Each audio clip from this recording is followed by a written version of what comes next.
대통령으로 당선이 된 당원이 있으면 당원 자격이 즉시 중지되거든요. 우리나라가 좀 퇴보하지 않기 위해서는 세 가지 핵이 없어져야 한다. 석열이즘, 새로운 정치 뭐 이런. 석열스러운 정치의 행태라고 볼 수 있겠네요. 이게 보통 맛이 아니거든요, 안철수 맛이. 상식적으로 이게 말이 되는 일입니까? 누가 될 것 같아요?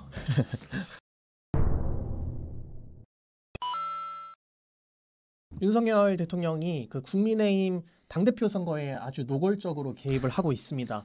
지난 화에서도 얘기 드렸었는데 나경원 전 의원의 불출마에도 대통령의 압박이 있었고요. 네네. 그리고 최근에 나경원 전 의원, 뭐 유승민 전 의원이 이제 불출마를 선언을 하자 안철수 의원의 지지율이 상당히 올라갔습니다. 지금. 그래서 안철수 의원이 유난연대를 발표를 했어요. 그랬는데 대통령실에서 안철수는 윤심이 아니다 이런 얘기를 했습니다.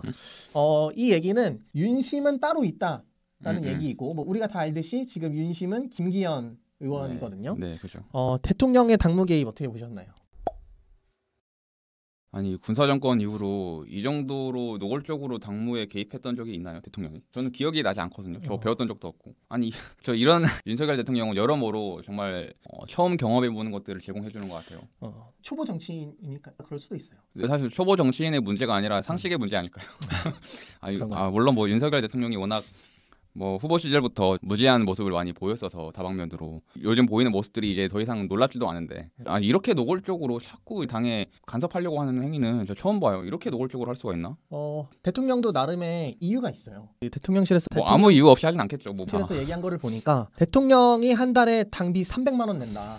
300만 원 내는데 이 정도 말도 못하냐 이런 식으로 대통령실에서 얘기를 했더라고요. 네. 뭐 나름의 너 해명도 진짜 기가 막히는지는 잘 모르겠는데 저도 그걸 처음 봤을 때 진짜 기가 막히더라고요. 야 이렇게 말하는 대통령실이 있을 수가 있나? 네, 이런 논리면 저는 세금 내는 학교 선생님들, 공무원들은 왜 정치적 중립을 지켜야 되나? 그러니까 이분들도 똑같이 국민이고 똑같은 유권자인데 특히 학교 선생님들 정치적 중립을 굉장히 지켜야 된다라고 이야기를 하잖아요. 뭐 공무원들도 마찬가지이고. 근데 대통령이라고 하면 공무원 중에서도 원탑 인데 나는 당비 300만 원 내니까 내가 뭐 마음껏 개입하든 말든 이게 무슨 상관이냐라고 얘기하는 게 조금 이해가 잘 안 돼요. 네, 그리고 뭐 개입이 아니라고 주장을 하고 있잖아요. 그냥 그 후보들에 대한 사실을 말하는 거지 선거 개입이 아니다, 당무 개입이 아니다 이렇게 주장을 하고 있는데 어떻게 매번 뭔가 논란이 터지면은 그 논란이 터지는 과정 자체도 너무 어이가 없고 그 논란에 대해서 해명을 하는 꼴도 너무 말이 안 돼요. 근데 저는 이거 보면서도 조금 의아했던 게 저 이제 미래당 소속이잖아요. 미래당 당원에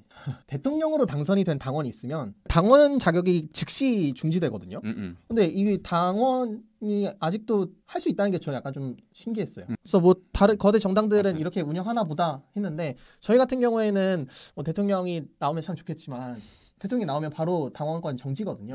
그래서 사실상 대통령이 당에서 어떤 개입을 하지 못하도록 그리고 대통령은 뭐 당에 당연히 개입해서는 안 되는 것뿐만 아니라 사실은 뭐 여당과 야당의 협치를 이뤄야 되는 그런 인물이잖아요. 그렇죠.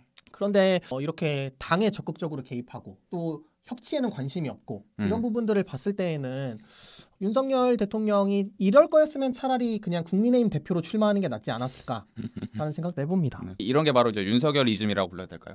석열이즘? 새로운 정치 뭐 이런 거. 성열스럽다? 석열스러운 정치의 행태라고 볼 수 있겠네요. 네. 그리고 한편으로는 안철수 의원 입장에서는 되게 서운할 것 같지 않아요? 저희 안철수 의원이 유난연대 얘기했는데 참 대통령 너무 배은망덕하지 않나. 왜냐하면 안철수 의원 입장에서는 지난 대선에 내가 단이라도 극적으로 타결해서 그리고 그때 당시 여론조사들을 보면은 사실 3자 구도에서는 윤석열 대통령이 밀리고 있었잖아요. 네, 그랬는데 이제 단일화해서 어쨌든 윤석열 대통령이 당선이 됐고 그 다음에 인수위원장도 안철수 의원이 맡았단 말이에요. 그죠. 어떻게 보면은 대통령을 당선시킨 데 혁혁한 공이 있는 사람인데 안철수 의원 입장에서는 유난연대 당연히 있다고 볼 수밖에 없지 않나요? 그죠. 사실 둘 다 웃겨요. 안철수 의원도 대통령 후보 시절에 재외국민 사전선거가 끝난 다음에 후보를 사퇴하고 단일화를 발표하면서 당시에 안철수 후보에게 표를 주기 위해서 먼 거리 2시간, 3시간씩 차를 타고 정말 힘들게 고생해서 투표했던 사람들에게 진짜 엄청난 공분을 샀거든요. 그렇게까지 해서 그 당시에 엄청나게 욕을 먹었잖아요. 우리나라에서도 자기 지지자들 잃어가면서까지 결국 윤석열 대통령 편이 붙었던 건데 이제 와서 하는 모습을 보면은 지금 안철수 의원은 자기 지지 기반도 잃었고 그러면서도 윤석열 대통령 윤핵관의 마음에 들지도 않은 거고 참 이렇게 매번 간만 보는 인생을 살면 이렇게 된다는 교훈을 주는 것 같기도 하고요. 윤석열 대통령도 참 웃기긴 하죠. 아무튼 안철수 의원 덕분에 당선된 건 사실이잖아요. 0.72%포인트밖에 차이가 안 났는데 그게 안철수 후보가 사퇴를 안 했다면 단일화를 안 했다면 절대로 이기기 어려웠다고 보여요. 물론 결과론적인 거긴 하지만 그런데도 윤석열 대통령은 나는 이제 자기 사람만 챙긴다. 이런 마인드 아주 뚜렷하게 아주 노골적으로 드러내고 있어서 참 일관된 사람이다. 한편으로. 너무 진짜 배은망덕하지 않나. 뭐 물론 정치의 세계란 게 그러지 않겠습니까? 그렇죠. 좀 그렇긴 하죠. 근데 이 윤석열 대통령은 왜 계속 당무에 개입하는 걸까요? 뭐 지난번에도 얘기했던 것 같은데 자기의 지지 기반이 워낙 그렇죠. 얕으니까 그런 거에 대한 불안심리도 있을 거고 무엇보다 검찰 출신이고 검찰에서 갑작스럽게 이제 벼락 승진을 했잖아요. 문재인 정부에서. 그러면서 어떤 느꼈던 권력의 힘을 지금도 계속 느끼고 싶어 하는 것 같아요. 특히 검찰 조직이 거의 군대만큼이나 굉장히 수직적이고 경직적인 조직이라고 해요. 이 수직적인 조직에서 느껴졌던 그 힘, 권력을 다시 한번 대통령실에서도 느끼고 싶어 하지 않을까. 근데 그게 지금 안 통하고 있죠. 그죠. 자기 사람들이 없으니까.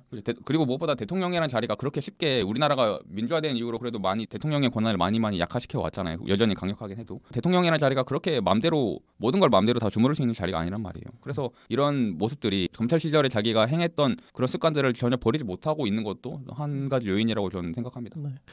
그렇죠. 지금 뭐 이 청와대를 좀 뒷받쳐줄 만한 튼튼한 여당이 있어야 되는데 지금 여소야 되니까. 네, 뭐 그것도 있고 이준석 대표가 전 대표하면서 약간 삐걱거렸잖아요. 그래서 네. 윤 대통령 입장에서는 아직도 남은 임기가 있고 이거를 좀 뒷받쳐줄 만한 국민의힘이 있어야 되는데 그렇기 때문에 더더욱 자기 사람을 꼽고 싶어하는 게 아닐까. 너무 짧게 보는 것 같아요. 사실 좀 길게 보면은 대통령 뭐 하루 이틀 할 거 아니라 5년은 해야 되잖아요.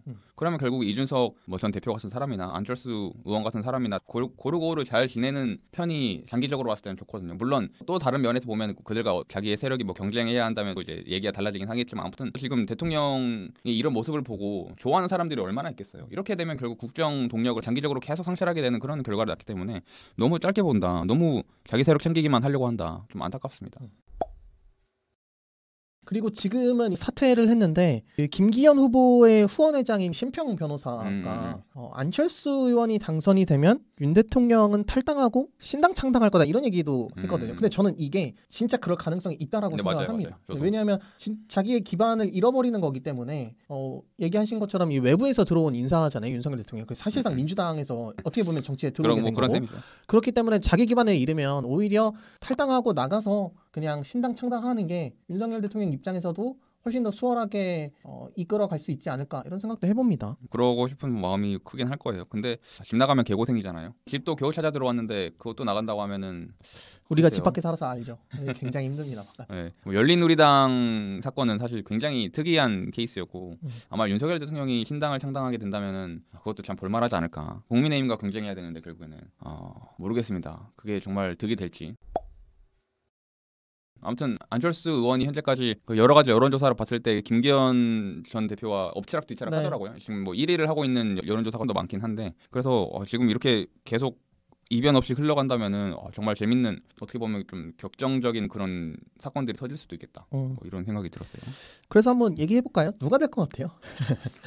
진짜 모르겠어요. 이 윤석열 대통령을 두고 트럼프 대통령 같은 면도 있다는 평이 많았잖아요. 비슷해요. 예측이 안 돼요. 이 사람이 또 무슨 짓을 벌일지 모르겠습니다. 그 나경원 전 의원도 당대표 출마 의지가 있었지만 결국에는 대통령의 적극적인 개입으로 인해서 출마를 포기해야 했잖아요. 아마 자의로 포기한 건 아닐 거란 말이에요. 분명히. 그런 거 보면 안철수 의원에 대해서도 무슨 짓을 벌일지 모른다. 그래서 김기현이 될 거다? 모르겠습니다. 솔직히 예측이 안 돼요. 지금. 이변이 없으면 안철수 의원이 될 거라고 생각을 하는데 너무나 많은 이변이 생길 수 있을 것 같아서 좀 조심히 얘기하겠습니다. 그래서 지금 이 이변이 사실 생기고 있어요. 지금 국민의힘 전당대회 1차 컷오프가 발표가 됐는데 최고위원회에서 윤핵관이라고 불리던 사람들이 대거 탈락을 했습니다. 뭐 대표적으로 윤석열 대통령 후보 시절에 수행팀장이었던 이용 의원 그리고 수행단장이었던 이만희 의원 완전 윤핵관인데 이분들이 떨어지게 됐고 반면에 이준석계로 분류가 되어 있는 김용태 허은하 최고위원 후보랑 이기인 청년 최고위원 후보 그리고 이제 천하람 당대표 후보 이 4명은 전부 다 생존을 했습니다. 지금 여기서는 약간의 이변이 생기고 있어서 이것도 지금 되게 관전 포인트예요. 과연 이준석계의 이 4사람은 살아남을 수 있을까? 최고위원 후보는 8명 중에 4명 뽑거든요. 그리고 청년 최고위원은 4명 중에 1명을 뽑고 사실 뭐 윤핵관이 떨어졌다고 하더라도 조수진, 뭐 태영호 후보 같은 경우에는 여전히 윤핵관으로 분류가 되고 있고 그 외에 이제 김재원, 김병민, 민영삼 후보까지는 윤핵관은 아니지만 좀 친윤이다 이렇게 분류가 되고 있어서 뭐 숫자로 보면은 아직까지도 윤심이 많이 있는 상황인데 여기서 과연 이준석계는 살아남을 수 있을까? 이것도 되게 관전 포인트인 것 같아요. 네, 이런 게 이변을 발생시킬 가능성을 이제 증폭시키는 기폭제죠.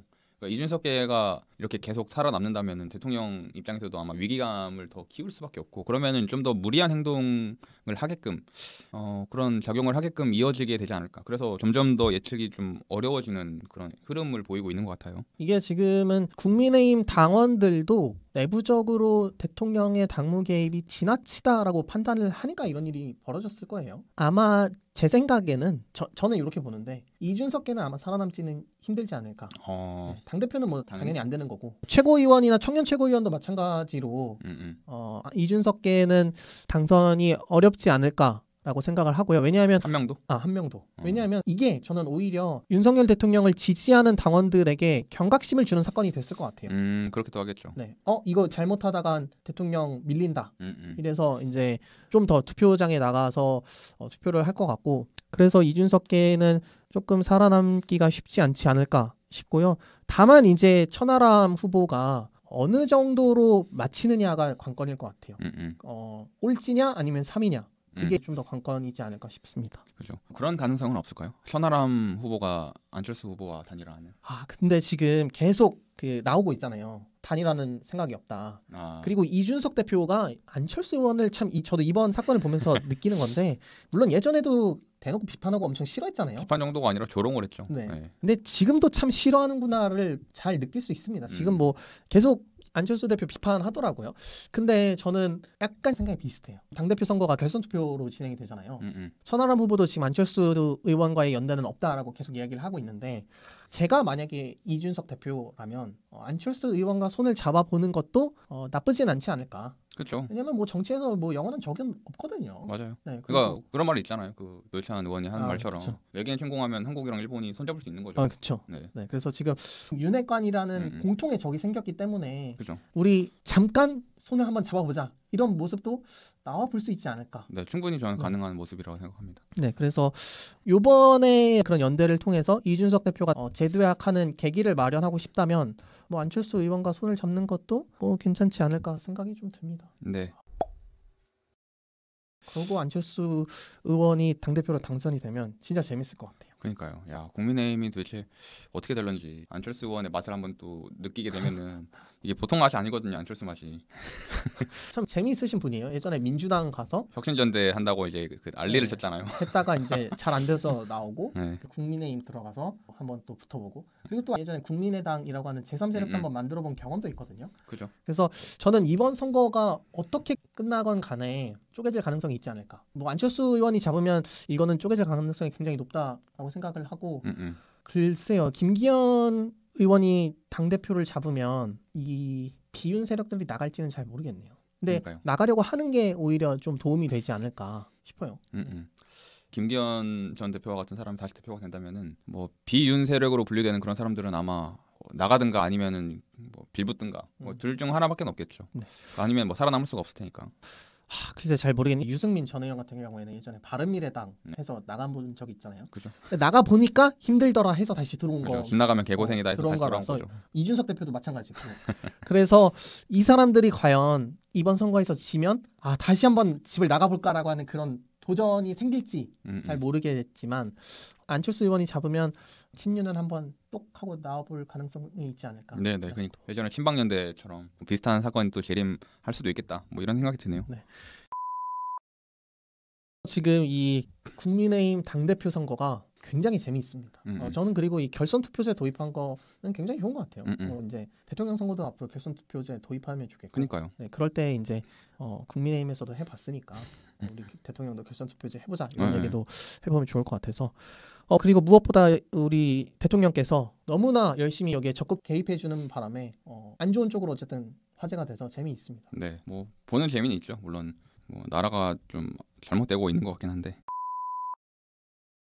우리나라에 이제 사라져야 할 세 가지 핵이 있다. 제가 보기에는. 우리나라가 좀 퇴보하지 않기 위해서는 세 가지 핵이 없어져야 한다. 네. 첫 번째는 핵무기가 없어야 되고, 두 번째는 핵발전, 그중 원자력 발전이 좀 없어져야 되고, 네, 다음으로는 이제 윤핵관이 없어져야 한다. 네, 이렇게 생각을 합니다. 네, 핵무기가 동급입니다. 윤핵관은. 더 이상 할 얘기가 없네요. 마칩시다. 네, 수고하셨습니다.